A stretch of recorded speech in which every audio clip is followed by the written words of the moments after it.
దేవునికి స్తోత్రం. హలో క్రైస్తవ, చలో మలికిపురం, సకినేటిపల్లి, మలికిపురం, రాజులు, మామిడి కుదురు, గన్నవరం మండలాల జేఏసీ క్రైస్తవ ఆధ్వర్యంలో ఈ నెల 18వ తారీఖున అనగా సోమవారం మధ్యాహ్నం 2 గంటల నుండి జరగబోతున్నటువంటి క్రైస్తవ శాంతి ర్యాలీ మరియు భారీ బహిరంగ సభకు గోడపల్లి గుబ్బలపాలెం యేసుక్రీస్తు ప్రార్థన మందిరం సంఘ బిడ్డలు, మేము అలాగే చింతలమూరి సార్థి సంఘము పెద్దలు, స్త్రీల సమాజం, చిన్నపిల్లలు అందరము కలిసి ఈ శాంతి ర్యాలీలో మేమందరం పాలు పొందబోతున్నాం.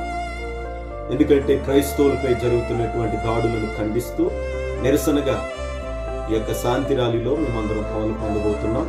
కాబట్టి మీరు, మీ సంఘ బిడ్డలు, సంఘస్థులందరూ కూడా శాంతి ర్యాలీలో పాలు పొందాలని కోరుతూ అందరికీ వందనాలు.